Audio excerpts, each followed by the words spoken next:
Nursing 155 Practice Complex Next Gen NCLEX Questions. Question 1. A nurse is assessing a client's pressure ulcer that shows signs of infection, including erythema, warmth, and purulent drainage. Which intervention is the nurse's priority? Continuation of the current wound dressing, application of a hydrocolloid dressing, initiation of broad-spectrum antibiotics, frequent wound cleaning with hydrogen peroxide. Signs of infection, erythema, warmth, purulent drainage, indicate the presence of microorganisms that require systemic treatment to prevent spread.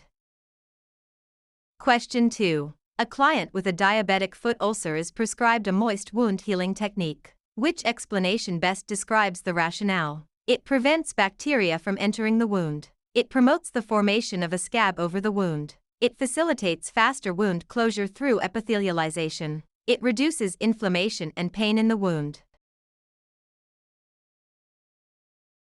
Moist wound healing creates an optimal environment for cell migration and proliferation, promoting faster closure via epithelialization. Question 3. A nurse is caring for a client with a suspected deep tissue injury on the sacral area. What assessment finding is characteristic of this type of wound? Blistering and serous drainage, sloughing and eschar formation, red, beefy granulation tissue, erythema and edema. Deep tissue injuries involve damage to underlying tissue layers, often manifesting as localized areas of discoloration with sloughing and eschar formation.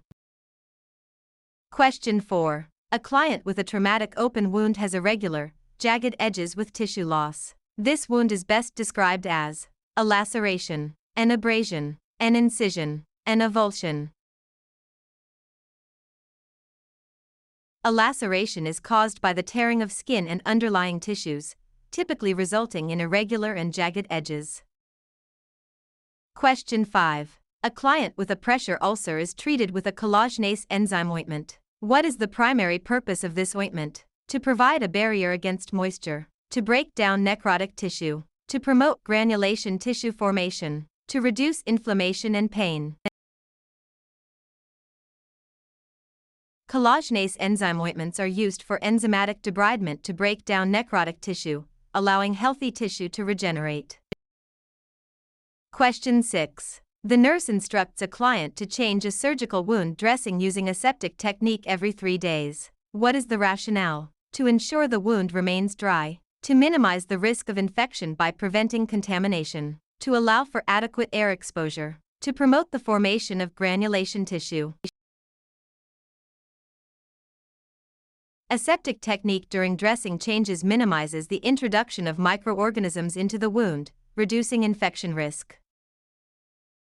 Question 7. A client with a venous stasis ulcer is receiving compression therapy. What is the primary goal? Promoting drainage of purulent wound exudate, reducing inflammation and pain in the wound, enhancing the growth of granulation tissue, improving venous return and preventing edema.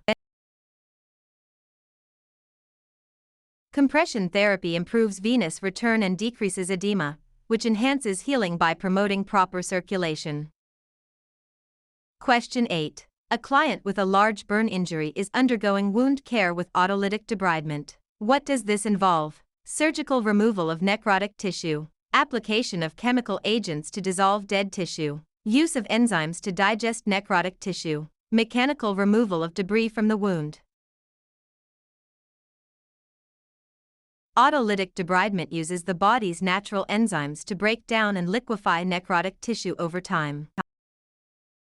Question 9. A client asks the nurse about the appearance of granulation tissue in a wound healing by secondary intention. How should the nurse describe it? Yellowish, dry tissue that covers the wound. Black, leathery tissue. Beefy red tissue that fills the wound. Pale, waxy tissue that requires debridement. Granulation tissue is characterized by a bright, beefy red appearance and fills the wound bed as part of the normal healing process. Question 10. A stage 4 pressure ulcer is covered with a yellowish exudate. What does this type of wound exudate indicate? Infection and presence of pus. Normal wound healing progression. Excessive moisture in the wound. Impaired blood supply to the wound. Yellowish exudate is common in the proliferative phase of healing and indicates the presence of fibrin and other repair components.